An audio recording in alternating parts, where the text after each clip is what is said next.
Hello. I'm hoping you can all hear me. Um,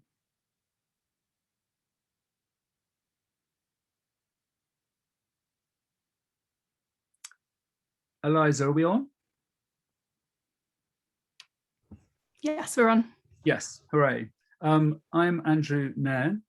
I can't see myself, but I can see a beautiful picture of Kettle's Yard, which I hope all of you out there can see as well. We're delighted to be part of the Alumni Festival 2021. I'm the director of Kettle's Yard at the University of Cambridge. Kettle's Yard opened in 1957 and became part of the university in 1966. And over the next 29 minutes, with the help of Eliza Spindell, who's a curatorial assistant in the house and collection at Kettle's Yard, I'm going to be walking you through Kettle's Yard.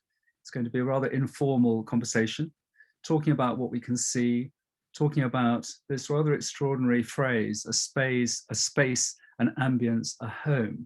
This is Kettle's Yard's, this is Jim Eade, who created Kettle's Yard's way of describing Kettle's Yard. So he didn't call it a museum, he called it a space, an ambience, a home. So I'll say a little bit more probably about all three of those words as we go along. As we're looking at this opening slide, I'm also going to warn you the number of slides, always helpful to know. There are 38 slides, which I think is a good number. And we will get through all of those, as I say, in the next 29 minutes. Now, many of you will know Kettle's Yard already as undergraduates. I hope some of you already know us, love us, remember us, come and see us when you come back to Cambridge. Please do. If you were at Cambridge before we opened, or if you didn't come and see us, please come and see us next time you're back seeing your college or back in Cambridge. We're always very welcoming to alumni. Kettle's Yard was created by an extraordinary man and an extraordinary woman. Jim Eade was born in 1895 and died in 1990, and he married his life partner Helen in 1921 in Chelsea Town Hall, although they met much earlier, before the First World War. Here you can see Jim and Helen actually in Tangier. And what are they doing in Tangier, Morocco? Well, let me hold on to your seats. I'm going to try and tell you a little bit of the extraordinary Jim and Helen Eade story and how Kettle's Yard came about, because Kettle's Yard was opened as a house, not a museum, a space and ambience, a home, in 1956, by which time Jim and Helen Eade were in their 60s. So they'd already had a remarkable life. And in many ways, Kettle's Yard is a sort of coming together, a sort of summing up of their, in a way, their sort of philosophy of life. Their way of thinking about the world, what they wanted to do. And that's really around the notion of art being something social, something that should surround you in your life, should be part of your life, should be how you sort of breathe every day. And so going back to Jim, born in 1895, terrible time to be born if you're a man, because you're going to end up in the First World War. And sure enough, he doesn't feel any reason to be a conscientious objector. So him and his brother Max both sign up for the South Wales Borderers. They were actually born just on the edge of Cardiff. So they're in a Welsh regiment and they go to France in 1915. Jim ends up on the front, the Western Front, in early 1916.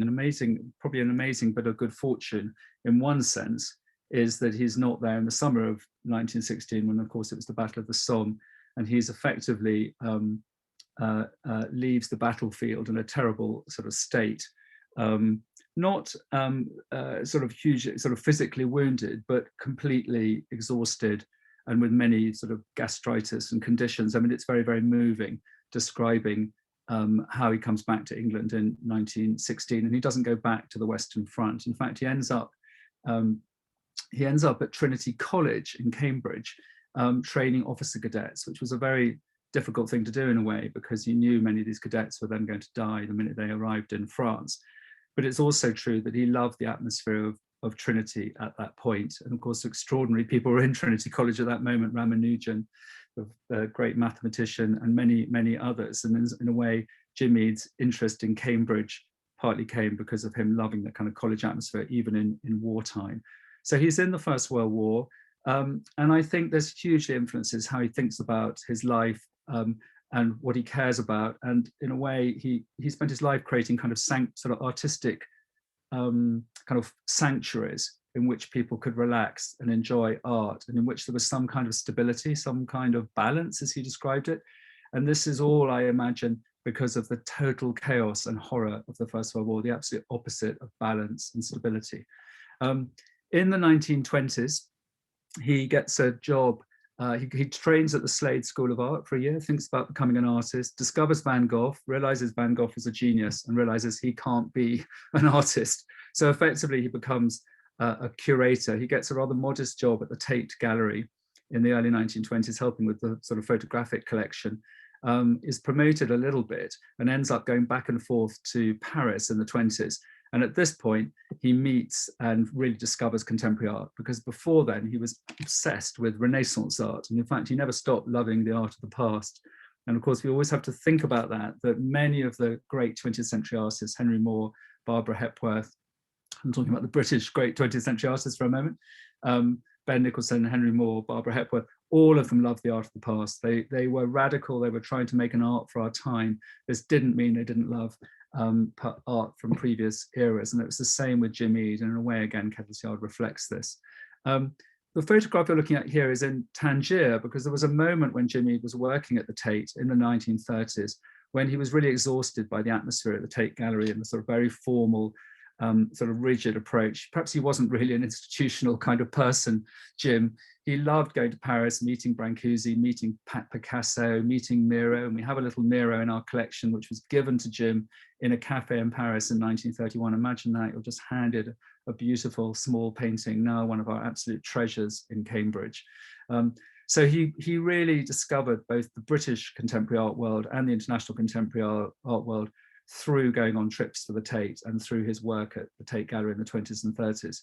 But all of this time, this experience of the First World War was with him. And all of this time, he was interested in the social side. And indeed, they lived in Hampstead and would have pretty much the whole arts world, not just the visual arts world, the music art world, the theatre art world, came to supper with them, came to dinner with Jim and Helen Eade at 1 Elm Row in Hampstead. Rather extraordinary that the dinner parties served no wine and all ended at 10 o'clock.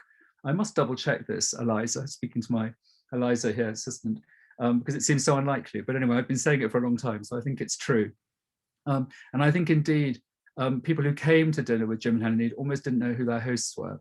They had so many dinner parties that it became a place you went. But it meant that they cared about bringing people together, mixing people up. And of course, that's what's important again about Kettle's Yard today. We have many seats and places that you're encouraged to sit down and relax, read a book, talk to other people, be social. It is not simply about, in a rather sort of cool way, observing an artwork and trying to discover its meaning. It's about somehow letting the ambience be something that infects and sort of infuses you in your life. If we move on, just to explain what they're doing in Tangier, he rather abruptly leaves the Tate in 1935 and builds a house in Tangier. Now, if you go to our website or you Google Tangier Days, Kettle's Yard, you'll find a 6-part sort of story of why Jim and Helen Eade ended up in Tangier for on and off for nearly 20 years, from 1935 right through to the early 50s. In the war, they were in America with Jim Eade giving lectures to troops, but the rest of the time they were in Tangier. And I think it's difficult to explain all the reasons. I think Jim Eade found the kind of pressure of London too much. He retired from the Tate very early, he was only in his 40s, builds this modern house you can see on the left here, and creates a garden. And I think he kind of enjoyed the ambience of Tangier and of Morocco. And after the war, Jim and Helen instituted a rather extraordinary 2-year project. Again, incredible sort of energy, the sort of energy they had with their dinner parties in the 1920s and 30s in Hampstead. They invited soldiers who were in Gibraltar, this was just after the war, Second World War, so 1945, 46, 47. They invited soldiers who were extremely bored in Gibraltar. You know, the war was over, but they hadn't been demobbed. They invited them to come over for rest and recuperation, R&R. And instead of staying in seedy hotels in Tangier Central, so to speak, they got to stay in this incredibly beautiful house surrounded by Ben Nicholson and Christopher Wood and wonderful paintings and furniture. And Jim Eade wrote an extraordinary sort of logbook, a kind of diary of the 2 years, describing the 5 or 6 soldiers or servicemen who would come and stay every weekend for nearly 2 years, with Helen doing all the cooking and being incredibly helpful around them. But it's very moving, really, because you realise that Jim and Helen Eade were not. It wasn't all about collecting art or looking at art. It was really all about people and people's relationship to and how they can kind of be enriched through the arts. And then on the right, after Tangier, they eventually left in 1952. They had two daughters in the 1920s who were grown up by this stage, but they were beginning to sort of come back to England in a way, perhaps to see their daughters, Helen and Elizabeth. But they did have a sojourn for a few years in France, and you're seeing a rather elegant room at Les Charlotiers, a small manor house, a sort of farmhouse, but rather wonderful farmhouse near Blois in France, where they were for a few years. But I think Helen found the cold winters of France not so attractive, and they came back to the UK. And by this stage, Jim had been given quite a lot of paintings by artists. He'd bought some paintings. They were really rather modest means, but somehow he'd built up this collection. And he decided he wanted to bring them all together in some sort of house. Originally, his idea was a rather grand house that he might borrow somewhere near Cambridge. And he ends up with some fallen down cottages, and that's Kettle's Yard today. And in the December 1957, he opens Kettle's Yard to students and to undergraduates. And he very much saw it, although he welcomed the wider public, he very much saw Kettle's Yard. Originally, it was just these 4 fallen down cottages he'd rather brilliantly knocked together, placed all of these beautiful artworks that he'd been given or had been collected since the 1920s. He did see it as something that would really enrich the lives of undergraduates. And one of the most, perhaps we can move on, Eliza, begin to walk around Kettle's Yard. We're going to do this fairly swiftly. Some of you will recognize this. This is the scene that confronts you as you walk into Kettle's Yard today. You come in again, not like a museum, you ring a bell, you're welcomed into a house, into Jim and Helen Eade's house. And really the view you're looking at there is the same view as you would have seen in December 1957, almost completely unchanged. And in a way, I think Jim particularly felt he wanted to offer students something that didn't have the formality of, say, the Fitzwilliam Museum, that was a house that was about living with art, was about a kind of atmosphere, this ambience, was about space, was about being in a home and about light as well. And so we're going to walk around, we're going to wander around some of Kettle's Yard. So if we, first of all, this slide, as I say, you're just looking through, you're in the sitting room. To the right, you can see the very narrow dining area. Straight ahead is Jim Eade's bedroom. It always makes me laugh a little bit because you have to kind of squeeze past his bureau, which was the first thing he bought, I think, in about when was it? About 1912 for £8. It's his first purchase. Of course, I like to think that's his equivalent to an iPad Air, because he wrote about 15 letters a day for about 80 years, all of which are in our fantastic archive, which we now have in a reasonably good state. Writing letters was obviously the equivalent of shooting off emails, and Jim did them all the time, whether it was on the tube to the Tate Gallery or sitting at this chair here. In front of it, you can see an ancient earthenware pot from Fez in Morocco. So some of the bits of Morocco came back, Cambridge, some of the things that they had in France came back. So we always think of Kettle's Yard because of the artists who are most prominently presented: Ben Nicholson, Alfred Wallace, Christopher Wood, Barbara Hepworth, and others, as being about modern British. But Jim Eade and Helen were very international in the way they thought about the world. They lived in Tangier, they lived in France, they lectured in America, and indeed the house has many more artists from elsewhere than you might perhaps notice at first sight. Let's move on, Eliza. So we're just looking at the mantelpiece here. And in a way, this begins to immediately show you what people think of and what we think of as special about Kettle's Yard, or one of the things that we think of as special, which is that Jim Eade was an extraordinary curator. He was a brilliant bringer together of different kinds of objects: abject objects, objects worth no money, objects worth a lot of money, objects of a certain color, shape, and form. And somehow he puts them together in a way that gives them this very emotional, can be very emotional for people. It's so kind of touching. When I describe Kettle's Yard and say one person called Jim Eade somehow did it all, he arranged everything, nothing could be touched. It sounds a bit too much, one person put it all together. How is that? But when you go, most people immediately recognize there's a sort of openness, there's a liberation, There's this idea of sanctuary that Jimmy wanted to give you, this sort of sense of a sanctuary, but a very focused kind of sanctuary, a sanctuary not about escaping from the world, but somehow enriching our visual senses, looking more closely, and somehow empowering ourselves so that we can actually address the problems of our lives and the problems of the world. So it becomes a very powerful proposition. It's really a philosophical proposition, Kettle's Yard. In no sense is it a normal museum. And Jimmy wrote a famous book in 1984, once he'd retired with Helen up to Edinburgh. They left Kettle's Yard in 1973. And at that point, it was handed over to, if you like, professional curators. And he wrote a book called A Way of Life. And it's such an interesting title. And he felt that Kettle's Yard, as an institution, as a house, should continue to be a way of life. And as we come towards the later slides, fairly shortly, you will see that we have terrific new galleries that were opened in 2018. We have education and learning spaces.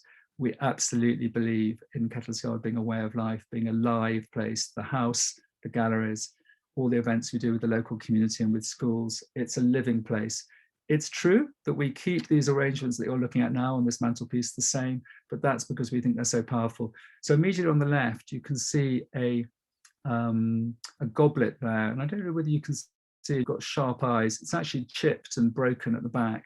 And it's very typical of Jim that he uses often broken and mended ceramics, and bits and pieces are in this house, as well as you'll see in a minute, pebbles that he puts into arrangements.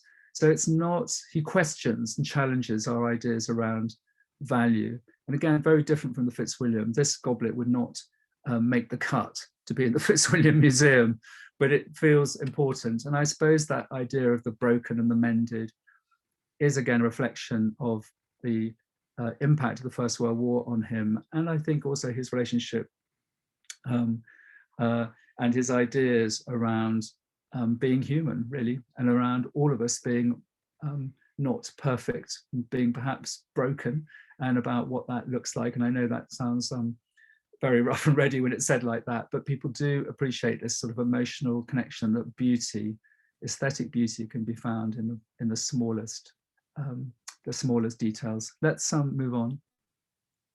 So we're looking to the left now, we're still in the same room. This is really just to show you the light seeping into Kettle's Yard, and there's nothing more wonderful, and perhaps some of you have experienced it, than coming into the cottages early in the morning. There are no visitors, and you just stop.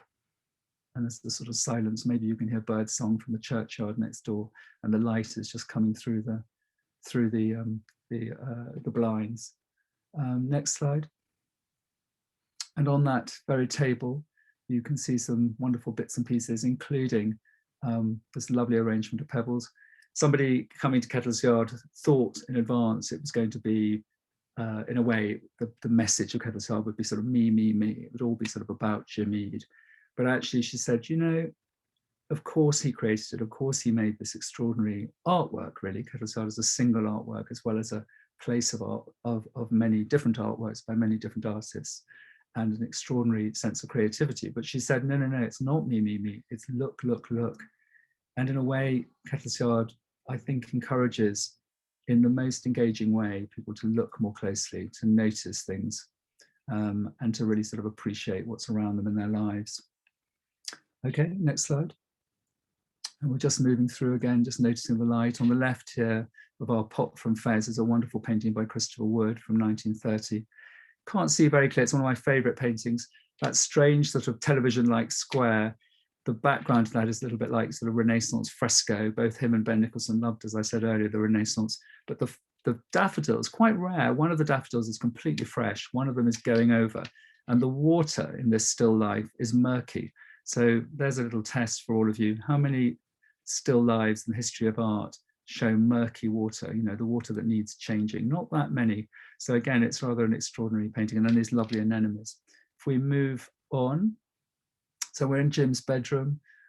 Here we can begin to see the famous Pebble Spiral. This almost has its own Instagram account. It's so famous. People take many photographs of it. We have Ben Nicholson paintings very low down because Jim Eade is encouraging you to sit down, to pause, just to let a little bit of silence in. And I know I'm talking rather fast to get us through all of this, but hopefully you can come and have some sort of quiet and silent moments at Kettle's Yard. And in front of those pebbles, is there another photo of the pebbles, Eliza? What's the next one?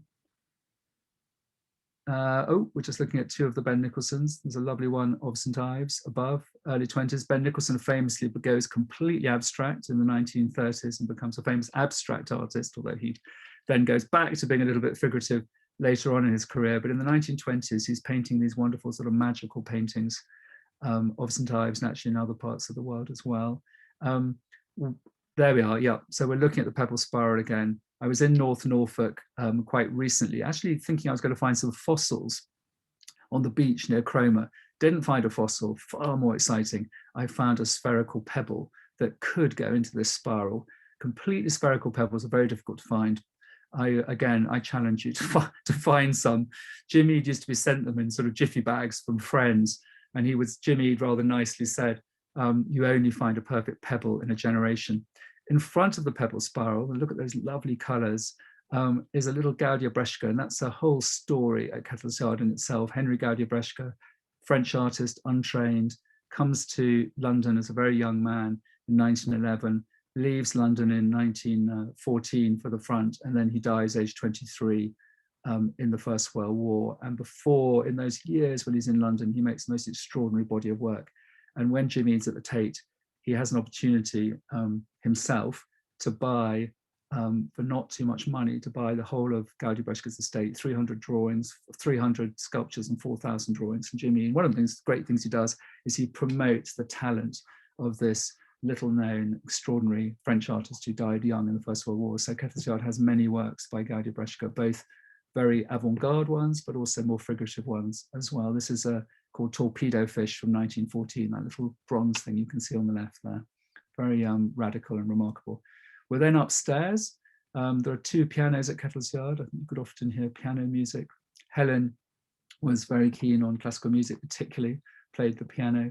And on this piano, we have a remarkable sculpture by the great sculptor Brancusi, perhaps the most important sculptor, certainly in the West, after Rodin, working in Paris before and after the First World War. This is Prometheus from 1912. It's like the pared down head of a boy.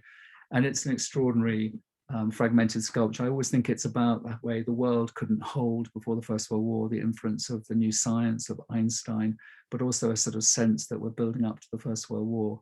And somehow, if you think of Picasso and his experiments and Cubism, this idea of the single figurative representational image seems impossible to do anymore. So here's a kind of fragment. I'm sure it also links to Greek and Roman fragments. Jim Eade places it on this piano so you get this extraordinary and beautiful reflection. And then there's a lovely line drawing of a woman by Brancusi behind. We move on. We're going to speed along now. We're whizzing up. We're upstairs in the cottages. This just happens. This is rather nice. This is I feel a bit like this is the equivalent of the sun touching whichever stone it is at Stonehenge, you know, once a year. Our wonderful visitor assistants at Kettles Yard, they have spotted the moment in the year when a rainbow hits the Brancusi. I'm assured it doesn't damage the sculpture, but it is a beautiful moment. So we do celebrate it, although it's true we don't all come together at that particular moment. We move on with a sense of the light coming in as well. And here we're also still in the cottages. This is a wonderful amphora that Jim Eade picked up in the Sahara Desert, driving out with friends from Tangier. We move on. And here we're in what we call the dancer room. This is a wonderful dancer sculpture from 1914 by Godia Brescia. So he was making remarkable figurative sculptures at exactly the same time as doing avant-garde experiments as part of the Vorticist group. But this is a lovely room. I should think the rug, I'm not sure that rug's from Tangier. If the picture was a bit further back, you'd see a rug from Tangier. We keep moving.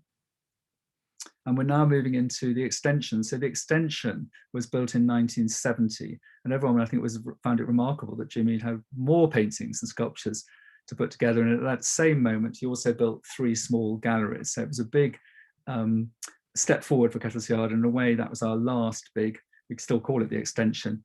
Upstairs and downstairs, a sort of modernist extension designed by Leslie Martin, who was professor of architecture at the university.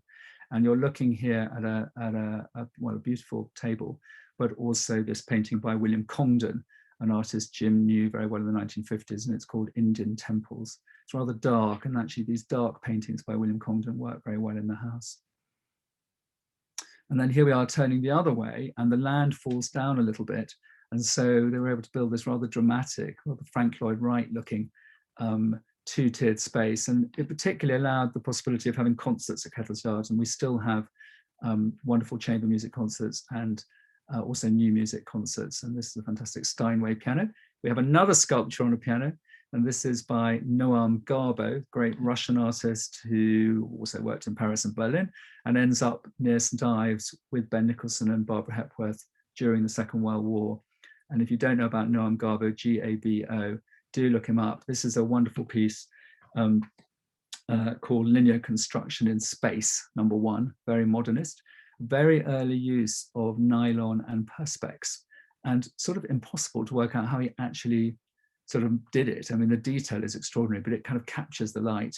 And again, it looks beautiful sitting on the Steinway. We do move it out the way when the piano is actually being played. Next slide. And this is also downstairs an extension, and this in a way is Jimmy curating genius in 1970 as opposed to 1957. You can see a Khmer Buddha sculpture from about the 14th century on the left. You can see some drawings by Godia Brescia, very modernist. They look like they're sort of drawings for some science fiction film, just to the right. And then you've got 4 Ben Nicholson paintings if we move on, Eliza.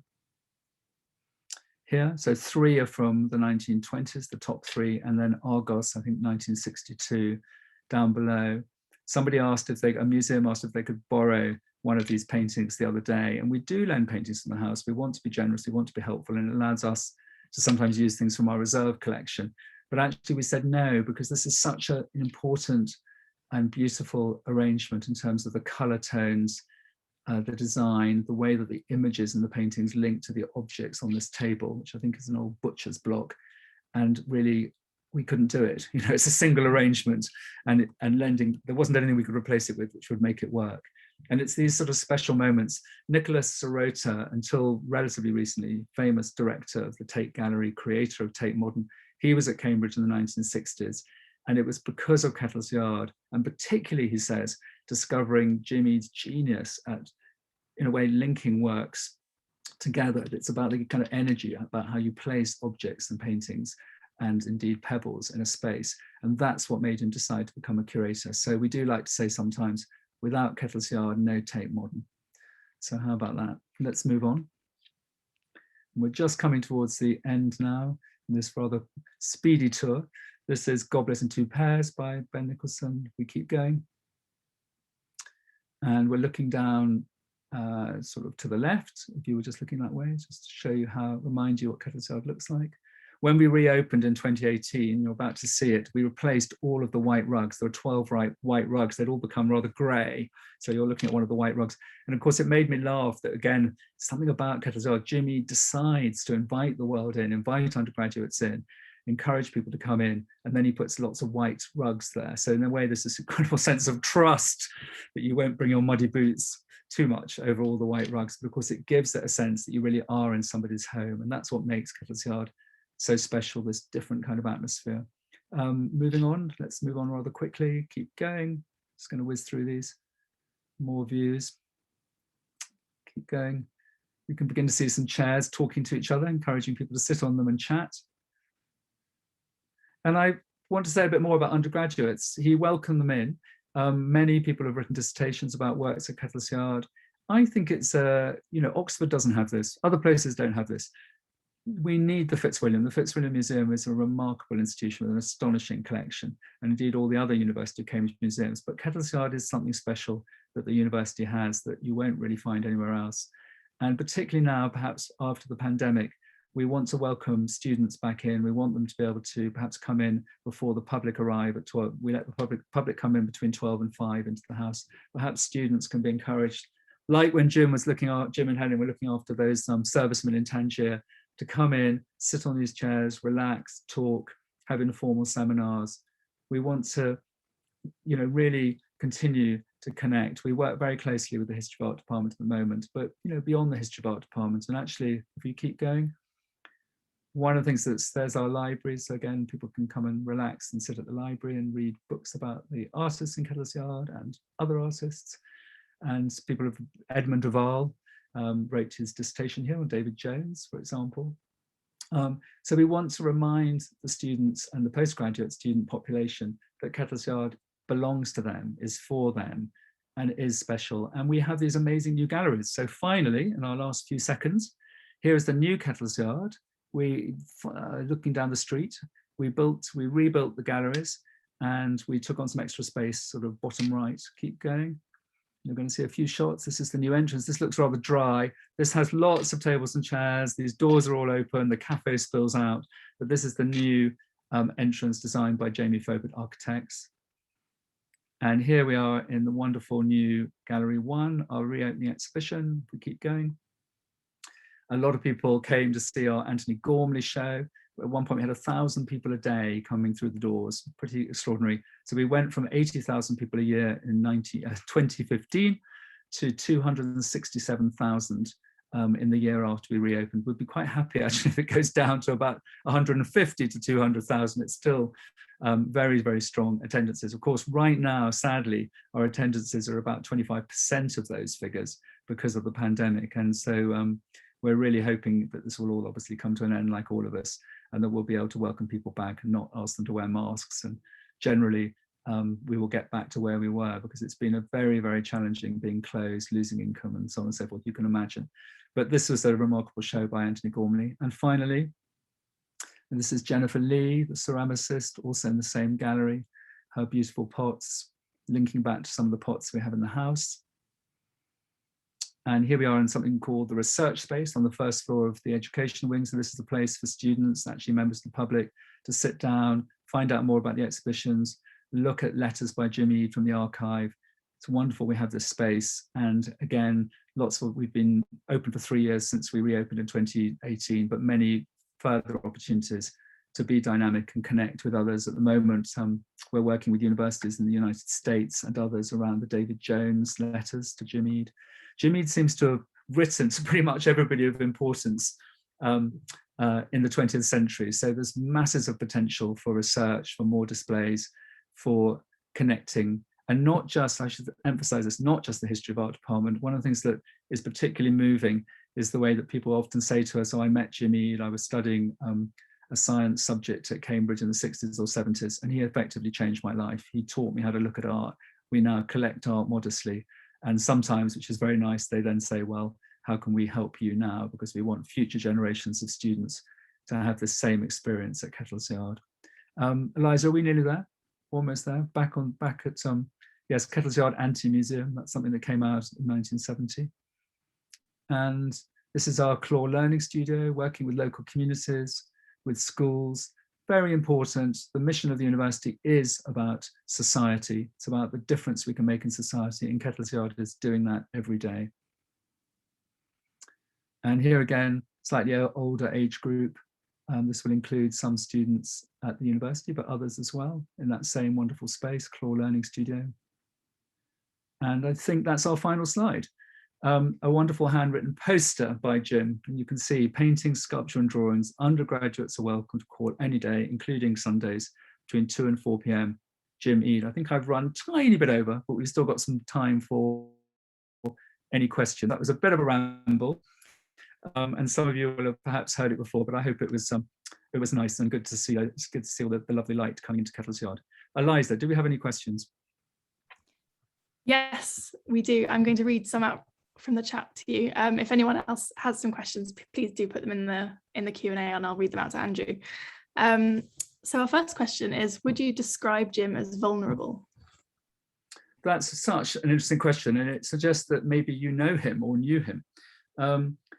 I think he was vulnerable in some ways. I think he's a good example of someone who achieved an astonishing amount, and some of what he achieved was because he was always compensating for a concern that he wouldn't achieve. It's interesting reading his writings. His daughter, Mary, aged 97, is still alive, living in a lovely little cottage in Somerset, and we know her well. And when I first met Mary, I wanted to say to her, well, obviously it was lovely to see her and talk to her about her memories of her father, but also to say, if Jim was alive, we want to say, it's okay, Jim, you did it. It's okay, we're still here. You know, you opened this place in 1956, and guess what? In 2021, in 2018, 2020, we're still doing it. We still admire what you and Helen achieved, were still inspired by everything you did. Was he vulnerable? I think anybody who had friends of theirs blown up beside them in the First World War spent the rest of their lives feeling vulnerable. Yeah. Okay, I think you've just answered this one a bit, but someone is asking, are his two daughters still alive? And if so, are they involved in Kettle's Yard? Yes, so Elizabeth died a few years ago, but was always very warm towards Kettle's Yard, would come to concerts.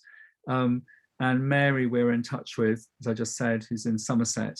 And I think when we went to I went to the sort of funeral and memorial service for Elizabeth a few years ago in Edinburgh, and it was very touching, given she'd had a very interesting life working as a doctor and with her husband. It was actually very touching how often Kettle's Yard was sort of mentioned. It's something the family still feel very, very proud of. And they've been very supportive and sort of kind and helpful. And we have, the copyright for all of Jim Eade's writings, for example, which they didn't have to give us. And they've been very generous about in every possible way. Yeah, no, they're fantastic. So somebody's asking whether there's any correspondence between Jim and Paul Bowles. So they both lived in Tangier for many overlapping years. So was there any connection there? Well, I don't think, correct me, Eliza, I don't think there's any correspondence, but as I say, you're welcome to have I hope you'd enjoy it if you do, have a look at Tangier Days, which is we might publish it as a little book, but it's our sort of chapters on our website about the Tangier period. What we did discover is that quite late on, when Jim and Helen were in Tangier in the late 40s, they were continuing to have lots of parties and social events and welcoming people in, not just the servicemen from Gibraltar. And sure enough, Paul Bowles was one of those who was welcomed to Whitestone, which was the name of their house. So they certainly, I think they certainly sort of met him. But Paul Bowles that era was just beginning, just as Jim and Helen Eade were leaving Tangier. Yeah.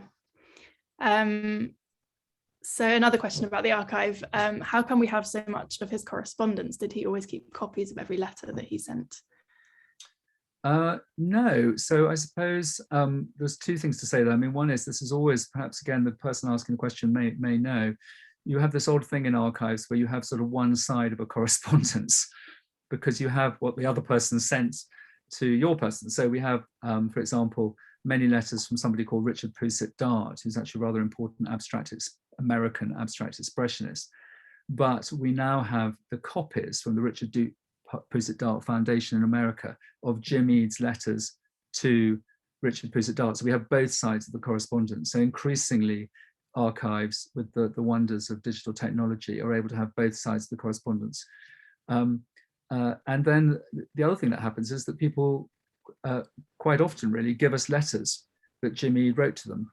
And in fact, we've had a few in the last few weeks. I better not mention their names because they haven't really given me permission, but they're both rather distinguished people. And they said, would you like the letters that Jim Eade wrote to me in the 1960s or the 1970s?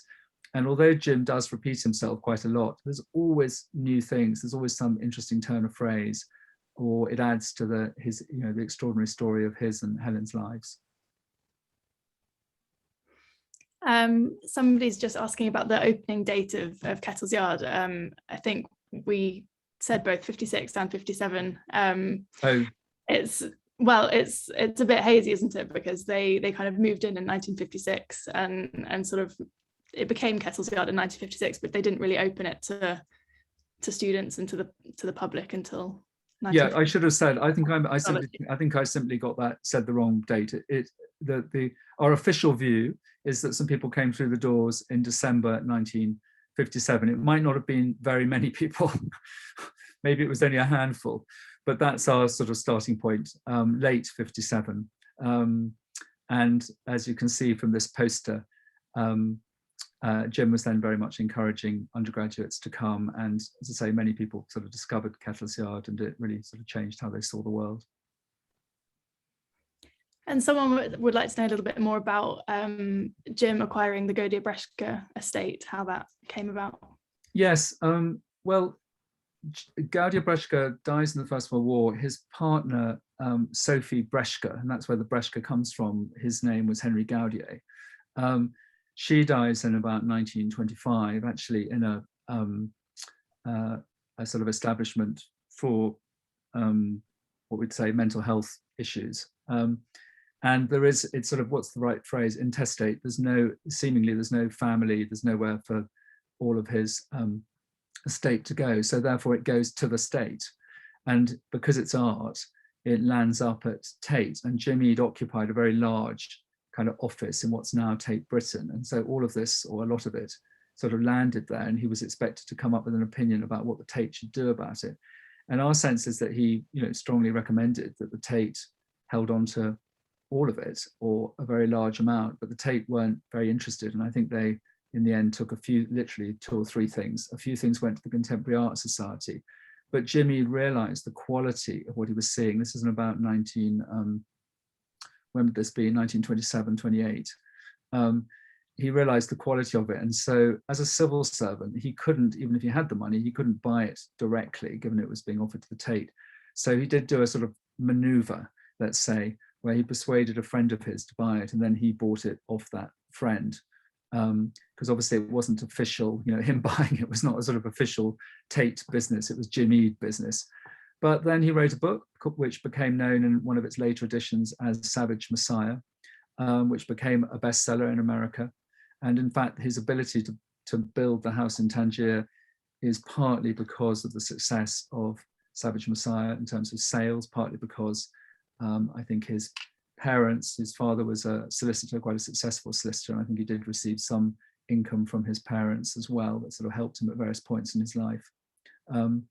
But yes, it all landed on his desk, and he just recognized the quality of it. And we often say that in a way, Kettle's Yard is the house of Godia Brescia. And if this had been the only thing Jimmy did, inverted commas, promoting, because he created a whole room at the Pompidou Centre in Paris, which I think they haven't kept to the deal, because there was a Salle Godia Brescia, which may not still be there. But he placed them around the world. You go to the Museum of Modern Art, there is erect birds, of which we now have a cast. The original, incredible 1914 abstract sculpture is in MoMA, right next to Picasso. So he absolutely succeeded. Incredible, really.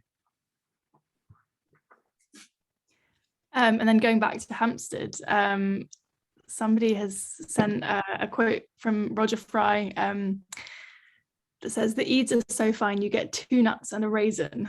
I don't know if you know anything more about that, or could talk about their kind of slightly frugal dinner parties in Hampstead. Oh, is this something Roger Fry said? Apparently it's not something that I've heard before, but it could well be the case. People still kept coming back, though, because we have these rather wonderful lists of the guests at One Elm Row in Hampstead who actually came.